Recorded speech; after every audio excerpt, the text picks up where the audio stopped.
masalah shake out atau kondisi ketika dia berubah jadi tumbuh menjadi turun. Ini data-data ini kalau dalam waktu berjalan, dalam waktu sempit ini nggak akan bisa kelihatan kalau nggak pakai data-data finance. Tidak ada di data yang lain. Jadi penting sekali Bapak Ibu, kalau perusahaannya akan tumbuh, harus memahami data-data finance.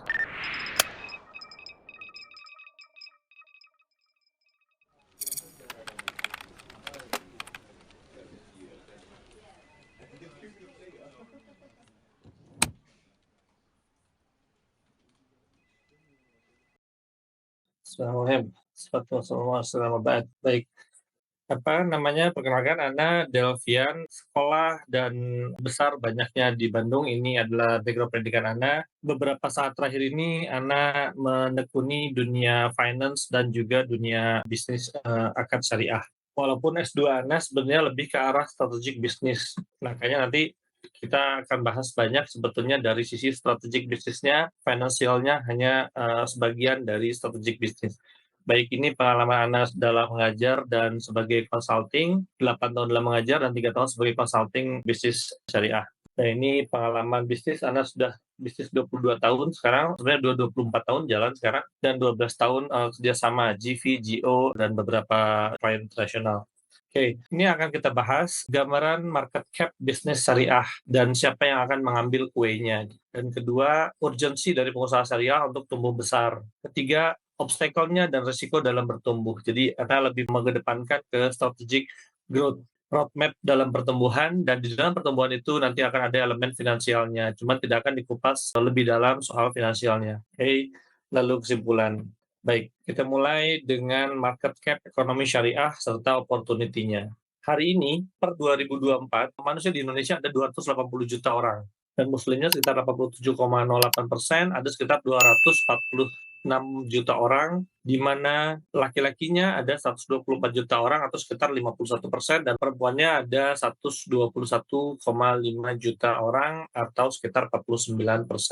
Oke, ini Anda riset pertama kali keuangan syariah itu di tahun 2000 sampai 2021. Keuangan syariah 2021 itu 1.823 T market cap-nya. Itu bertumbuh 24%, 24,5%. Di saat yang lain ketika COVID itu decline sebesar 5% kalau Anda nggak salah. Rata-rata industri. Oke, ada yang bertumbuh memang pada waktu itu seperti industri kedokteran, alat kesehatan, tapi yang lainnya decline. Tapi industri keuangan syariah tumbuh 24%, which is 29% gap-nya di atas rata-rata industri. Dan sudah mengambil 10% dari PDB. PDB waktu itu sekitar 18 ribu triliun, 10%-nya adalah keuangan syariah. Tapi hari ini, keuangan syariah sudah 6.825 triliun. Walaupun hanya naik 11,1% dari 2023, tapi PDB-nya sekarang menempati 31% dari PDB. Maksudnya apa? Maksudnya berarti tumbuh dalam waktu 5 tahun ke belakang, dalam waktu 3 tahun ke belakang, hanya 3 tahun ke belakang aja, tumbuh 51,5% ekonomi syariah. Dalam porsi di PDB-nya pun tumbuh 45,6%.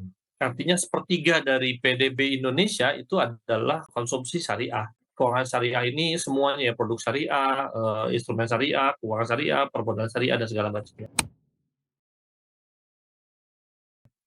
Oke, ini ada data dari OJK. Ketika Anda memulai ini, ada teman peneliti namanya Rivaldi Majid yang sekarang jadi peneliti di Undip, menyampaikan karena ada literasi dan inklusi. Literasi adalah pemahaman manusia muslim di Indonesia, dan inklusi adalah betapa mudahnya dia mengakses industri keuangan. Ini untuk keuangan syariah ya. Oke, di sini kita bisa lihat di 2019 bahwa orang yang paham literasi syariah itu hanya 8,93%. Artinya dari 100 orang, hanya 8 orang yang memahami syariah. Sebetulnya memahami syariahnya pun mungkin dengan pemahaman yang sangat minim, bukan dengan sangat komprehensif ya. Nah, yang mengakses syariahnya ada 9%.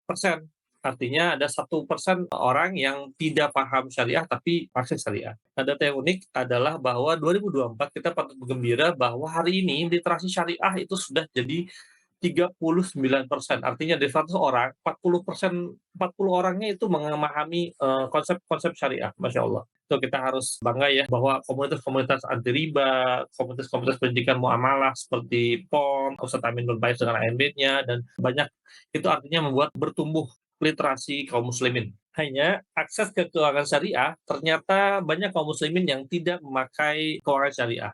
Karena memang isunya adalah bahwa apakah benar-benar keuangan syariah itu syariah atau tidak gitu, mungkin isunya itu ya. Semakin paham kita jadi semakin tahu. Jadi artinya hanya tumbuh 3% dari selama 5 tahun, sedangkan literasinya tumbuh 39%. Nah, data ini mungkin bisa kita analogikan sama produk-produk kaum muslimin. Jangan-jangan pemahaman kaum muslimin itu mulai tumbuh soal syariahnya, tapi sebenarnya produk-produk kaum musliminnya, apa namanya, di pasaran jarang gitu. Mungkin bisa kita analogikan ke situ. Oke. Nah, ini adalah jumlah pengusaha di Indonesia. Jumlah pengusaha di Indonesia per 2024 ada 66 juta pengusaha.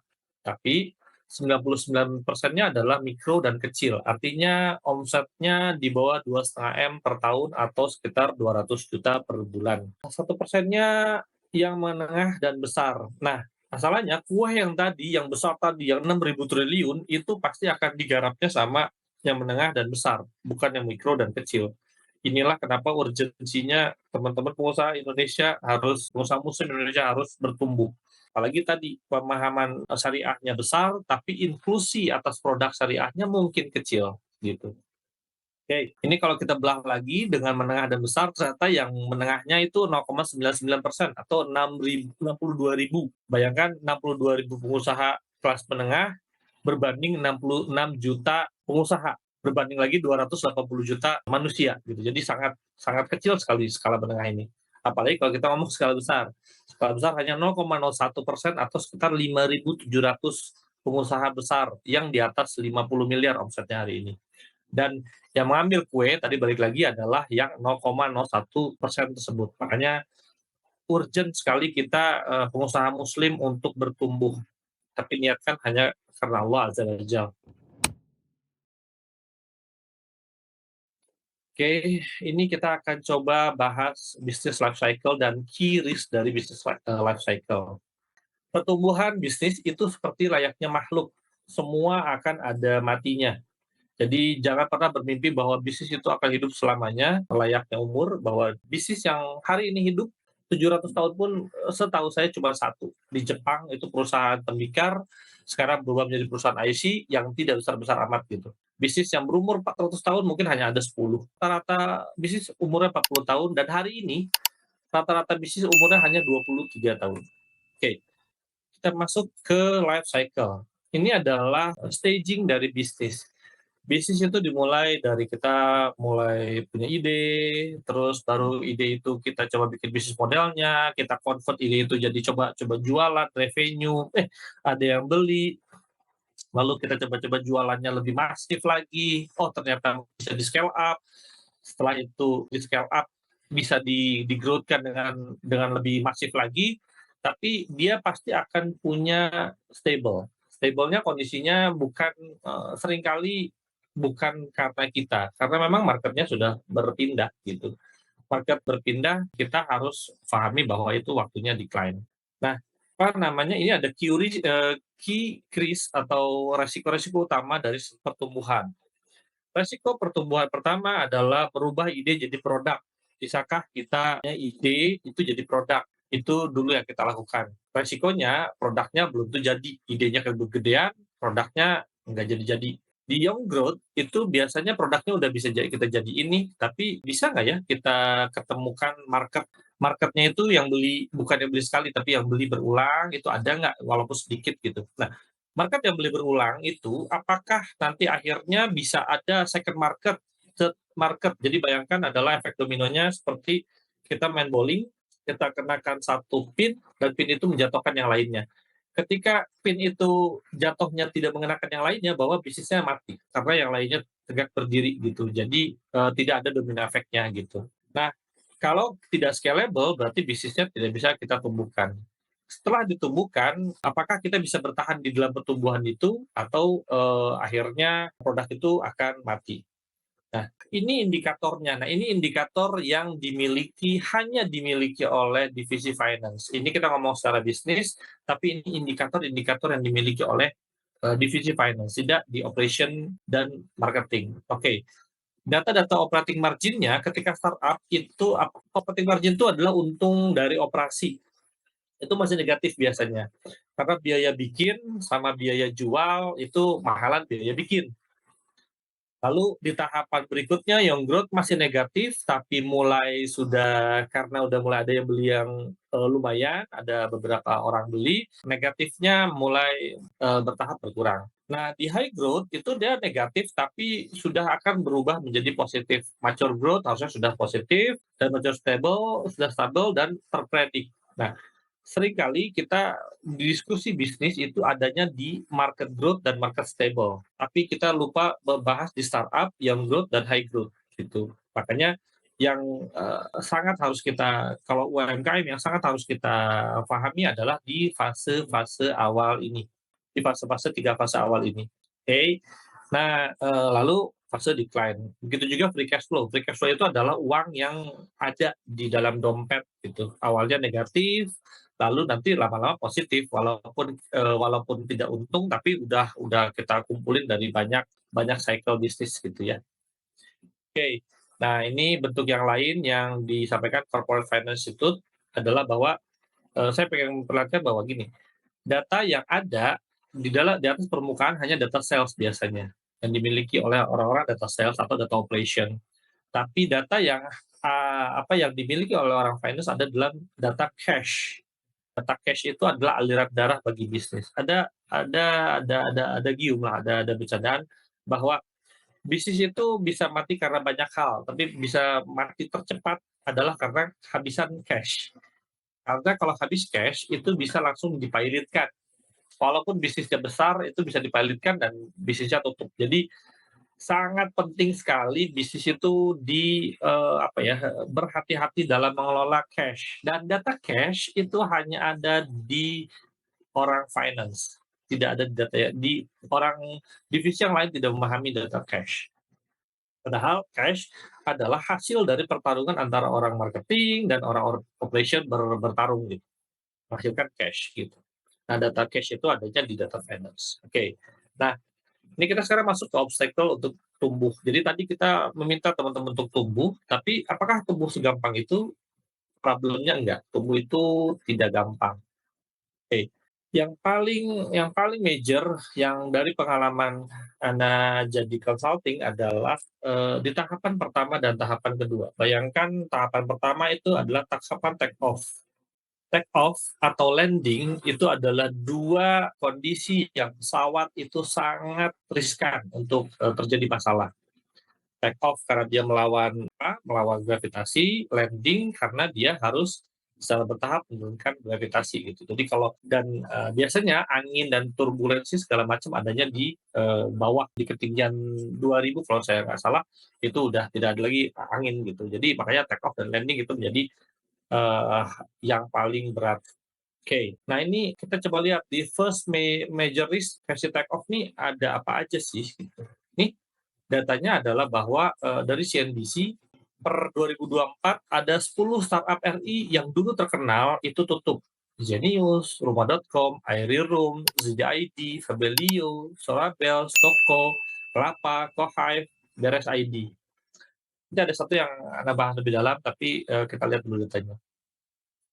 Lalu di artikel yang lain ditambahkan lagi dengan 5 yang baru. Ada tadi Hub, Investri, GoFit, Dot Plus, Octopus. Kalau kita lihat, ini semuanya di seluruh domain industri. Ada industri keuangan, ada industri pertanian, ada industri logistik, ada industri pembelajaran online, ada industri banyak lah, berbagai macam industri gitu. Dan bisa startup ini bertumbuh. Kenapa? Mungkin nanti kita coba gali pelan-pelan. Oke. Nah ini yang mungkin sekarang lagi happening ya di saat ini gitu dari 2024, eVisery. CEO-nya dianggap gagal membawa eVisery. Ini data-datanya. Dia berdiri dari 2013, memiliki satu bisnis unit namanya eFeeder. 2015 dapat pendanaan awal. Pendanaan awalnya ini biasanya sedikit. di bawah bisa jadi di bawah order miliar biasanya, tapi pendanaan awal untuk buat starting up. Nah, 2018 alhamdulillah ala kulli hal dapat pendanaan $4 juta atau mungkin setara 60 miliar ya per tahun itu. Nah, tapi 2024 CEO-nya diduga fraud. Kenapa fraud? Ternyata dimulainya dari 2018. Jadi ketika ada dapat kucuran uang, layaknya bayi dipaksa minum vitamin, membesar dia, tapi bisa jadi nggak sehat sebenarnya. Jadi ini digelembungkan biar everybody happy gitu. 20%, 20%, 20%, bertumbuh ya 20%, sampai akhirnya 2023, 2024 udah omsetnya 80% yang digelembungkan gitu. Dan akhirnya 2025 hari ini 95% kalau nggak salah pegawainya dirumahkan. Jadi hati-hati sekali dalam membawa perusahaan ini ketika fase tumbuh. Kalau kita terlalu bersemangat tanpa mengukur, akhirnya jadinya adalah takutnya karam. Ini layaknya mungkin kalau Bapak Ibu pernah tahu ada pesawat yang diberatin sama durian. Durian banyak sekali diberatin dalam pesawat itu dan akhirnya dia gagal take off, jatuh di perumahan penduduk di Sumatera Utara. Nah, ini juga sama. Jadi kalau perusahaan itu tumbuh diberati terlalu banyak ambisi yang tidak terukur dan ukurannya itu ada di finance. Ukurannya itu banyaknya di finance. Ukuran data realnya ya. Data real yang terjadi itu adanya di finance. Oke. Nah, ini insight datanya per 2024. Anda dapat datanya, tapi datanya nggak bisa kasih lihat bahwa dari hari ini dari satu bisnis unit dia sekarang sudah memiliki 17 bisnis unit dan 14 bisnis unitnya sebetulnya masih memiliki margin kotor. Margin kotor artinya dia bisa menghasilkan uang walaupun belum mampu membayar karyawannya, beban-bebannya gitu. Oke. Hanya 3 bisnis unit yang margin kotornya minus dan itu pun bukan yang terbesar kok secara market cap-nya. Nah, rasio rata-rata margin kotornya memang hanya 1%, tapi rasio margin e-feeder-nya 2,2%. Bayangan saya kalau misalnya dulu dia tidak dapat pendanaan dan dia hanya bertumbuh dari e-feeder saja, dia fokus di e-feeder saja, mungkin ceritanya bertumbuhnya secara organik, mungkin ceritanya nggak seperti sekarang gitu. Jadi hati-hati sekali dalam fase bertumbuh ini. Ada juga satu cerita ketika kalau teman-teman tahu di tahun 2009, 2012, Bakri itu mendapatkan kontrak panjang batubara 20 tahun. Akhirnya Bakri melakukan investasi besar-besaran, pinjam investasi besar-besaran untuk mengambil kontrak tersebut. Ternyata 2012 kalau nggak salah, itu kontraknya dibatalkan. Akhirnya investasi yang besar-besarannya itu dead stock, bahasanya finance. Uangnya mati, akhirnya ya sampai hari ini Bakri juga struggle untuk bertumbuh, masih belum bisa bertumbuh seperti sebelum tahun 2012. Oke, dari gross profit ini sebetulnya dia masih untung. Hanya OPEX-nya sangat besar. Nah, ini problemnya startup adalah dia bertumbuh tidak organik.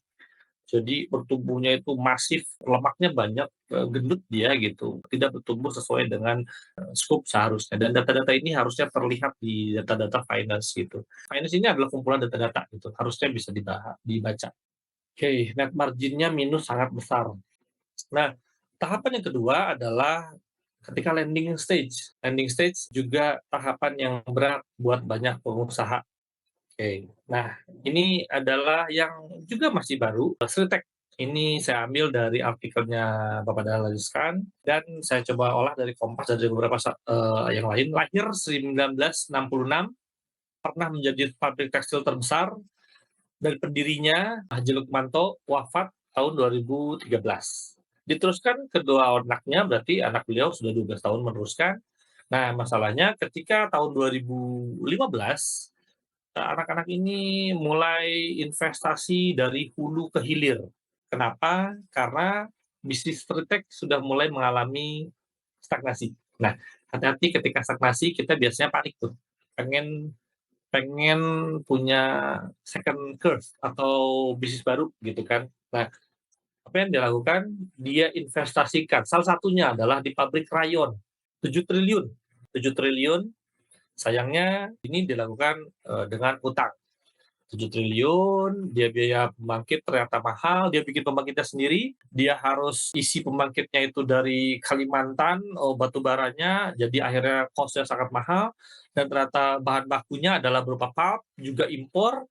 Akhirnya setelah 5 tahun beroperasi, Dahlan Iskan bilangnya hanya 2 tahun sebenarnya. Mungkin 3 tahun dari 2017, sampai 2020 itu adalah pembangunannya, 2020 ke 2022 operasinya. Dalam 2 tahun operasi, dia tutup. Pada hari saya ngomongnya ini bayi mahal yang mati.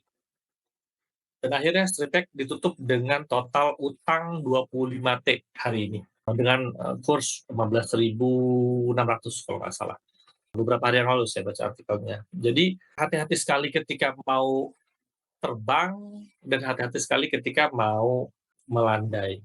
Nah, ini yang terlihat, dua kondisi yang terlihat. Tapi masalahnya ada lagi adalah masalah shake out atau kondisi ketika dia berubah jadi dari tumbuh menjadi turun. Ini data-data ini kalau dalam waktu berjalan, dalam waktu sempit ini nggak akan bisa kelihatan kalau nggak pakai data-data finance. Nah, data-data apa yang ada bisa dilihat di finance adalah ini. Ini dari data-data Profesor Damodaran. Saya coba kawinkan dengan grafiknya corporate finance tadi. Nah, di sini kelihatan free cash flow-nya dia besar, tapi profit-nya turun. Jadi dia ada garis yang apa, cash-nya tiba-tiba jadi punya banyak duit, tapi profit nggak ada gitu. Nah, kondisi ini hanya ada di data finance, tidak ada di data yang lain. Jadi penting sekali Bapak Ibu, kalau perusahaannya akan tumbuh, harus memahami data-data finance. Oke. Ini aspek apa, strategic business management ini saya coba coba, turunkan dari sisi tadi, data-data tadi ke bisnis manajemennya. Tapi manajemennya helikopter view. Saya sengaja angkat helikopter view, tidak ke detail bisnisnya. Oke, aspek utamanya tentu tawakal ta Allah, bahwa kita harus bertanya lagi kenapa sih kita mau bisnis sebenarnya, karena hidup ini cuma sebentar. Sayang banget kalau misalnya kita dipakai hidupnya cuman, apa namanya, hanya nyari uang doang. Kak Cipta pernah bilang ketika dia mau meninggal, "Aduh, kalau misalnya saya terlalu sibuk sehingga di akhir waktu saya setelah beberapa puluh tahun, saya nggak bisa makan, saya nggak bisa menikmati hidup, segala macam," gitu. Padahal bisnisnya besar sekali ya, Sinar Mas Group gitu kan, siapa yang nggak tahu gitu. Tapi dia juga menyesal karena dia nggak merasa menikmati hidup.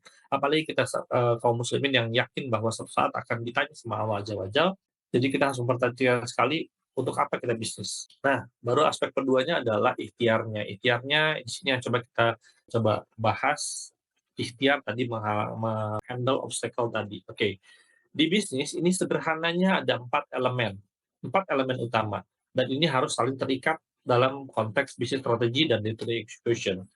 Konsep ini Ana dapatkan dari kampus Ana, Prasetya Mulia. Jadi sales itu bisa dimasukkan ke marketing. Sekarang mungkin bisa ada sales, ada operation, IT itu bisa dimasukkan di operation. Apa namanya, organisasi itu bisa dimasukkan di human capital dan finance. Accounting ada di finance gitu. Nah, elemen utama adalah marketing and operation. Elemen supporting adalah human capital and finance. Nah, apakah bisnis bisa tumbuh tanpa human capital and finance? Bisa, sangat bisa. Kalau misalnya kita bisnisnya kita lakukan sendiri, tentu tumbuh bisnisnya. Nih, kalau misalnya kita lihat nih fase awal, itu layaknya kita belajar main sepeda nih. Jangan bayangin startup ya, startup itu, baru belajar naik sepeda, tiba-tiba dikasih mesin turbo, ya kolaps gitu. 2022 saya ngobrol sama orang yang baru mendapatkan pendanaan, seri A sekitar berapa ya, lupa saya, sekitar 10 miliar kalau nggak salah. Dia bilang, "Wah, ini udah nggak zamannya ngitung ROI, IRR, PBV segala macam itu udah nggak zamannya. Sekarang zamannya GMV dan segala macam." Hari ini, omset itu udah nggak jadi ukuran lagi. Hari ini kita kembali ke bisnis real. Berapa yang kita bawa pulang, berapa yang kita untung, berapa yang kita, bisa, tumbuhkan si bisnisnya. Sudah nggak ada lagi game bakar-bakaran uang tuh, udah mulai ya sudah sunset lah. Nah, ini saya coba bahas dalam, apa namanya, dashboard analogi yang seharusnya. Kita punya toko kelontong, hari ini pun harus untung, diusahakan hari ini harus untung. Pengusaha Chinese itu sangat sangat sangat strict sekali terhadap itu. Oke. Nah, di fase awal ini layaknya naik sepeda itu nggak apa-apa rugi, tapi ruginya itu benar-benar harus kecil sekali. Harus terkontrol, ini ibaratnya kita lagi latihan lah, learning curve-nya kita latihan. Nah, pertanyaannya apakah perlu dashboard, kecepatan atau segala macam atau seperti apa gitu? Lebih dibutuhkan skill atau dashboard? Jawabannya lebih dibutuhkan skill. Skill lebih dibutuhkan dibandingin dashboard. Dashboard itu nggak penting sebenarnya kalau main sepeda-sepedaan gini mah. Nggak akan kita kita juga kecepatan di bawah 20 nggak akan lihat-lihat dashboard kok, gitu. Oke, fase kedua, kita mulai nih main sepeda motor yang agak lebih, kenceng gitu kan, eee, nah sekarang lebih dibutuhkan skill atau dashboard? Skill tetep, karena dashboard yang paling kita lihat, itu belum ngebut-ngebut amat lah ya, yang paling kita lihat itu paling cuman speedometer, kadang-kadang bensin, bensin juga, ya kalau motornya masih ini mah bensin juga bisa dikira-kira lah. Karena pemakaian nggak heavy gitu. Jadi kita baru belajar tumbuh nih gitu kan, baru belajar tumbuh. Oke, dashboard perlu nggak ya? Perlu sih, tapi nggak banyak-banyak amat gunaannya gitu. Makanya di fase-fase ini biasanya pengusaha tuh kalau udah walaupun omsetnya gede gitu, perlu finance nggak? Enggak. Oh ya enggak, ya berarti memang masih di fase ini beliau-beliau itu gitu. Yang dikhawatirkan adalah ketika tiba-tiba mau growth tadi indikatornya apa? Cash-nya gimana? Segala macam. Takutnya di situ. Oke. Nah, di fase ini, dashboard sudah perlu belum? Sangat perlu. Karena udah, bawa mobil, kita mungkin, mulai, belajar lewat tol, segala macam. Lebih dibutuhkan skill atau dashboard? Ini jawabannya tetap lebih dibutuhkan skill, tapi dashboard sangat membantu sekali. Bayangkan kalau Bapak Ibu ngebut tanpa dashboard atau tanpa tahu, fuel fuel kalau di keuangan itu cash, kecepatan itu omset biasanya gitu analoginya. Kita main ngebut aja, ngejar, salah satu kemarin, apa namanya, ada dalam, konsultasi kita, kalau orang sales kan enak aja mainin naikin-naikin sales ya. Maksudnya sales itu kan butuh butuh bensin buat biayain kan. Jadi sales itu harus dikontrol atas bensin yang kita miliki.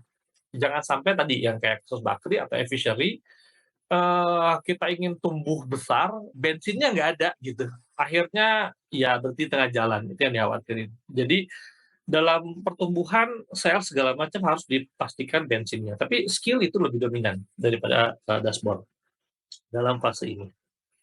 Oke, fase ketika bertumbuh sangat besar, nah ini harus hati-hati karena skill sama dashboard itu harus seimbang. Bapak Ibu kalau misalnya sekarang kita udah mulai masuk Ferrari nih gitu, tanpa dashboard itu bisa bisa kebalik itu, kondisi mobilnya gitu. Ada yang kemarin bintang film ya yang nabrak karena dia pakai mobil yang, cc-nya terlalu besar gitu, yang nggak terbiasa karena skill-nya kurang. Dan dashboard itu sangat penting sekali, kondisi roda, kondisi suhu, kondisi segala macam itu sangat mendukung sekali di fase young growth ini gitu. Ini sangat perlu sekali dashboard. Oke. Nah, di fase ini udah ibaratnya Bapak Ibu pakai pesawat, bahkan skill itu nggak penting-penting amat dibandingin dashboard-nya gitu. Karena skill penting, 30.000 jam, tapi, pilot itu sangat dibantu sama ATC, sangat dibantu sama, data-data di kokpit, sangat dibantu sama co-pilot-nya gitu, sangat dibantu sekali sama organisasi yang ada di belakangnya. Nah, fase shake out ini harusnya organisasi kita sudah mapan, dashboard kita sudah mapan. Jadi di fase yang sebelumnya itu harus mulai dibangun organisasi dan dashboard. Kalau tidak, ini declining-nya cepat. Kalau pernah dengar yang waktu, pesawat di Malaysia ya, yang tiba-tiba indikator giroskopnya mati, dia tiba-tiba stall, pesawatnya begini, ya udah jatuh dia, gitu. Jadi, penting sekali, apalagi kalau ketika di pesawat kita nggak ada indikasi apa-apa gitu ya. Oke, nah ini dashboard, saya coba dalam, satu ininya. Nah ini saya bagi jadi 3 fase. Fase pertama itu fase baru bertumbuh, fase kedua fase growth, fase ketiga fase maturity dan decline. Sekarang kita bahas soal key element. Key element itu masuk di mana sih sebenarnya gitu. Dan financial itu adalah kalau kita ngomong dashboard berarti artinya financial itu dashboard ya yang saya masukkan. Kalau skill itu biasanya lebih ngomongin operation, marketing, operation gitu. Kalau di tahapan awal mah istilahnya marketing operation is the key lah. Finance itu di belakang. Oke. Nah, key element di tahapan pertama ini, key element ini harus menjadi yang utama. Bahkan tanpa support elemen pun dia bisa bisa hidup kok. Istilahnya kalau perusahaan nggak pakai utang, nggak pakai apa namanya, nggak ada utang, terus tumbuhnya juga terkontrol, insya Allah nggak usah ada dashboard juga, flying blind, silahkan aja, nggak apa-apa gitu, mangga. Tapi khawatirnya nanti kayak kondisinya dulu mungkin tahu Adam Air, dia terbang tanpa dashboard, akhirnya jadi suka kemana mana dan akhirnya terkena ada yang pesawatnya terkena angin, kayak angin samping ya, gitu. Jadi kalau tahapan awal ini masih belajar sepeda-sepedahan sih nggak apa-apa, marketing sama operation itu adalah jadi yang utama dan marketing sama operation itu adalah sampai akhir itu adalah yang paling utama kok. Finance itu sebenarnya adalah supporting aja, oke?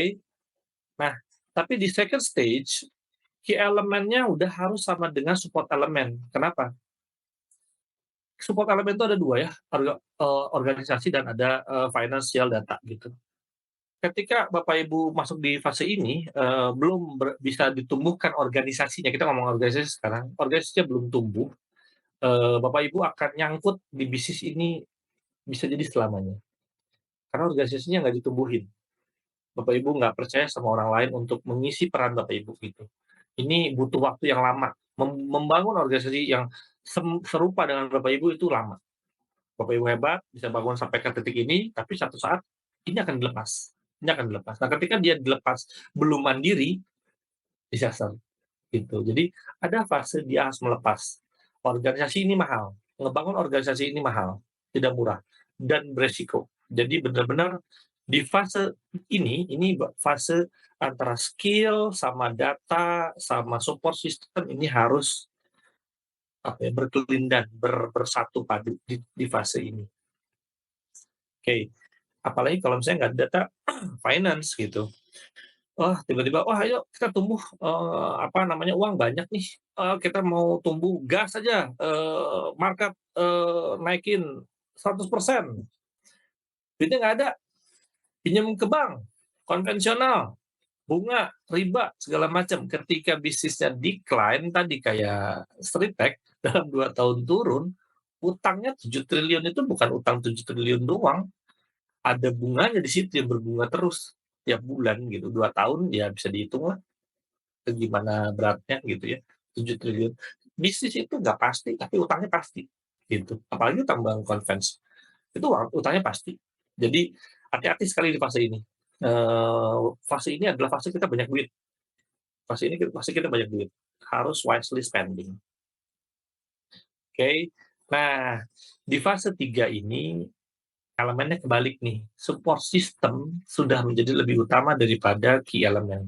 Setuju nggak sih? Key element tetap utama, tapi gini, key element jangan-jangan karena bisnisnya ini sudah decline, market Bapak Ibu udah nggak kenal lagi, metodologi marketing Bapak Ibu mungkin udah ketinggalan zaman, cara dagang Bapak Ibu ketinggalan zaman, cara distribusi channel Bapak Ibu ketinggalan zaman, operasional Bapak Ibu ketinggalan zaman.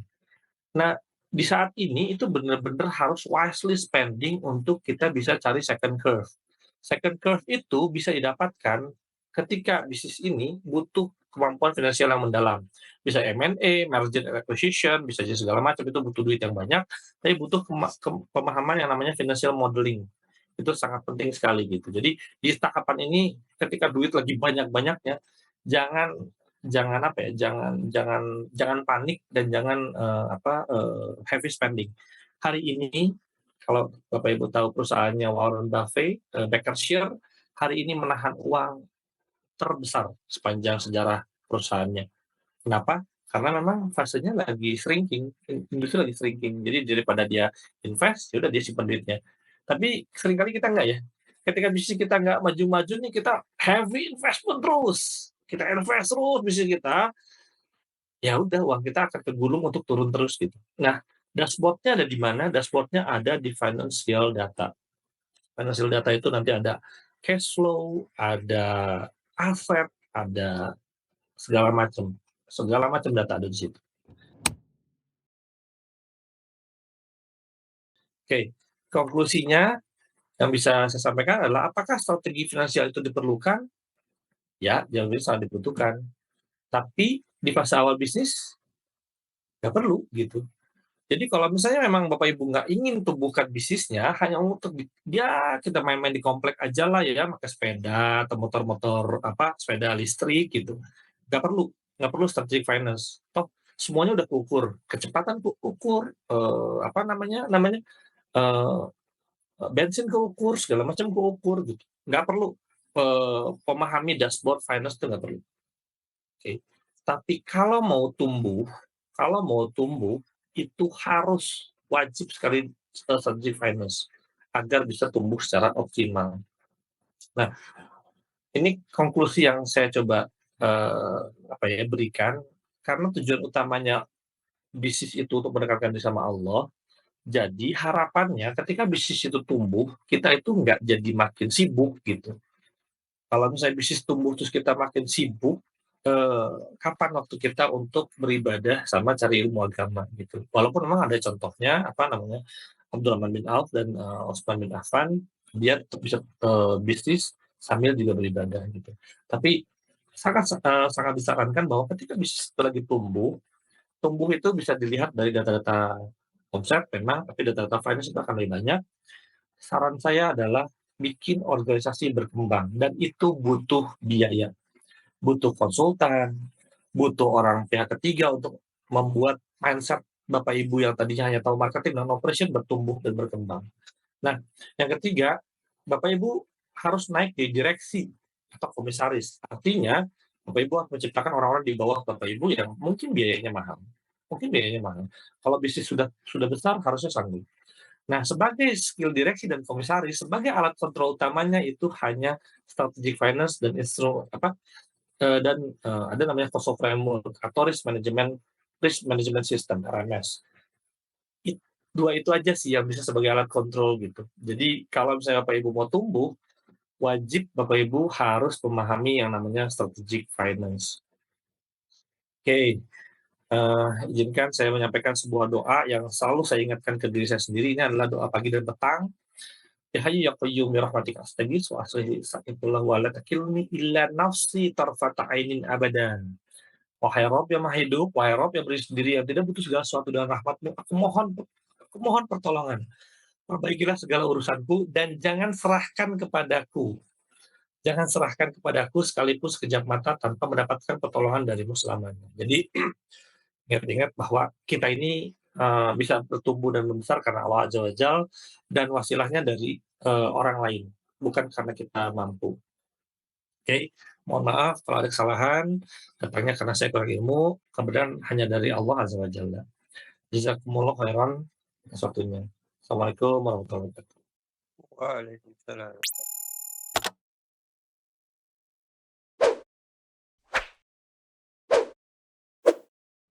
Halal, Transform, Accelerate, Ziyarah Consulting.